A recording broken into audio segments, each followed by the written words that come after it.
মক্কার কাফেররা ডাক দিয়া বলে, মুহাম্মদ তোমার আল্লাহরে যদি মানি, তোমার আল্লাহরে যদি ইলা মানি, মূর্তি পূজা করা যাবে কিনা বলো।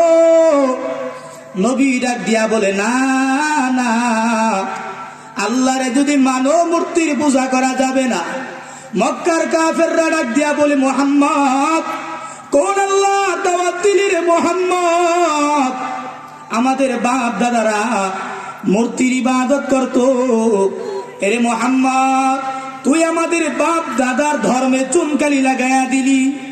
এ মুহাম্মদ, তোর ধর্ম আমরা মানতে পারি না।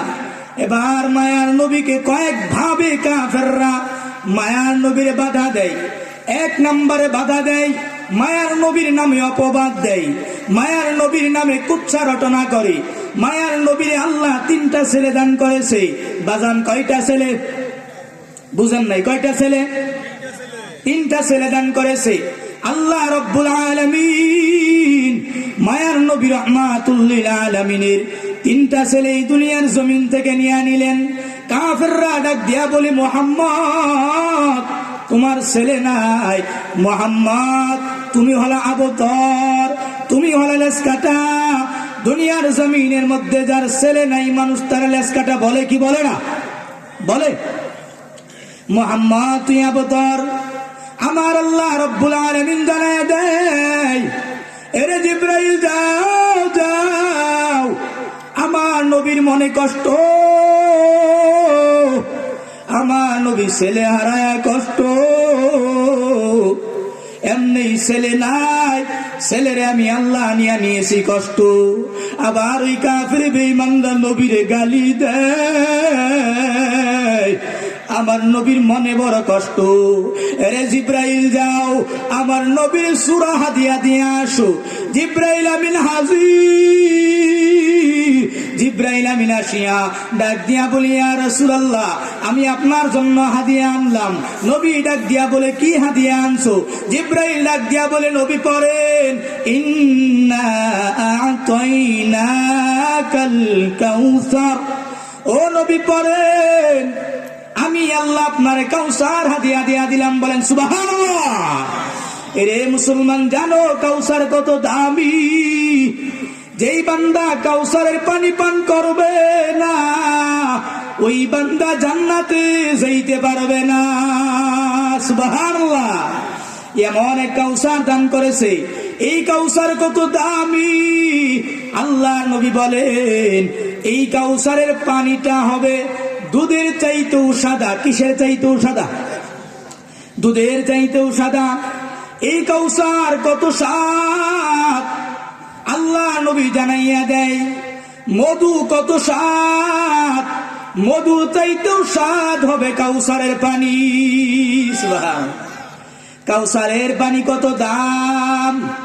আল্লাহ নবী জানাইয়া দেয়, ওই কাউসারের পানি আল্লাহ যে ড্রেন বানাইছে, ওই ড্রেনটারে আল্লাহ দুনিয়ার ইট দিয়া বানাই নাই। ওই ড্রেনটারে আমার আল্লাহ দুনিয়ার সিমেন্ট দিয়া বানাই নাই। ওরে মালিক আল্লাহ কি দিয়া বানাইলা? আমার নবী জানাইয়া দেয়, ওই ড্রেনটারে আমার আল্লাহ স্বর্ণ দ্বারা বানিয়েছে। আপনারা বেজানি? আরো জোরে বলেন সুবহানাল্লাহ। মুসলমান ইমানদার, ওই কাউসারের পানি কত দাম! যেই বান্দা একবার কাউসারের পানি পান করবে, ওই বান্দা জান্নাতে প্রবেশ করার আগ পর্যন্ত পানি পিপাসা লাগবে না। এরে মুসলমান, জানো কেমন পানি পিপাসা লাগবে? হাসরের ময়দান। কোন এক বান্দা 500 বছর আল্লাহর ইবাদত করেছে, রাতের বেলা নামাজ পড়েছে, দিনের বেলাও জিহাদ করেছে। এত দামি বান্দা আল্লাহর দরবারে যখন দাঁড়ায় যাবে, আল্লাহ ডাক দিয়া বলবে, বান্দা তুই জান্নাতে যাবি আমার রহমে নাকি তোর সওয়াব দ্বারা? বান্দার আল্লাহ জিজ্ঞাসা করবে, এ বান্দা তুই জান্নাতে যাবি আমার রহম দ্বারা নাকি তোর সওয়াব দ্বারা? বান্দা ডাক দিয়া বলবে, আল্লাহ 500 বছর ইবাদত তোমার রহমতে জান্নাতে যাব নাকি? না না, তোমার রহমতে জান্নাতে যাব না। আল্লাহ বলে কেমনে জান্নাতে যাবি? বান্দা ডাক দিয়া বলবে আমার আমল নামা দিয়া জান্নাতে যাব। আল্লাহ ডাক দিয়া বলবে যা যা জান্নাতে যা। বান্দা জান্নাতের দিকে দৌড়াইবে। জান্নাতের দিকে যখন যাবে, হাসরের ময়দান বড় কঠিন। বান্দার পানি পিপাসা লেগে যাবে। বান্দার পাশ দিয়া এক ফেরেশতা ডাক দিয়া বলবে মাউন, কার পানি লাগবে? পানি লাগবে, আসো আমি পানি পান করাবো। এই বান্দা ডাক দিয়া বলবে আমারে পানি দাও। ফেরেশতা ডাক দিয়া বলবে এমনি পানি দিব না। বান্দা ডাক দিয়া বলবে কি হলে পানি দিবা? ফেরেশতা ডাক দিয়া বলবে আজকের এক গ্লাস পানির দাম 500 বছরের ইবাদত। এরে মুসলমান, বুঝে থাকলে বলেন বান্দার ইবাদত কত বছর? বান্দা কত বছর ইবাদত করছে? 500 বছর। এক গ্লাস পানির দাম কত? 500 বছরের ইবাদত। বান্দা ডাক দিয়া বলবে রে ফেরেশতা পানি দাও, লাগবে না আমার ইবাদত। ইবাদত দিয়া কি করব?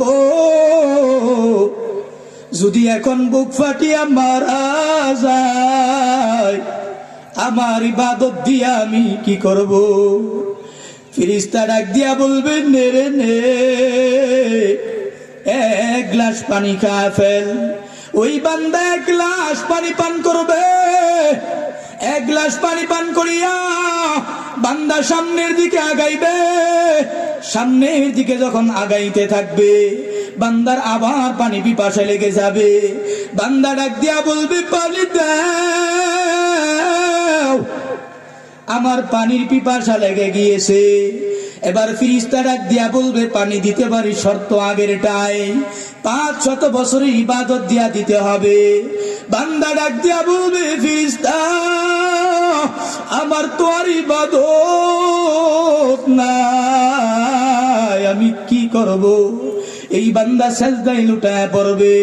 আল্লাহর ডাক দিয়া বলবে এ মালিক আল্লাহ, কেমনে জান্নাতে যাব? আয় আল্লাহ, আমার ইবাদত দ্বারা জান্নাতে যাইতে চাই না। এ মালিক আল্লাহ, আমি আপনার রহমতে জান্নাতে যাইতে চাই।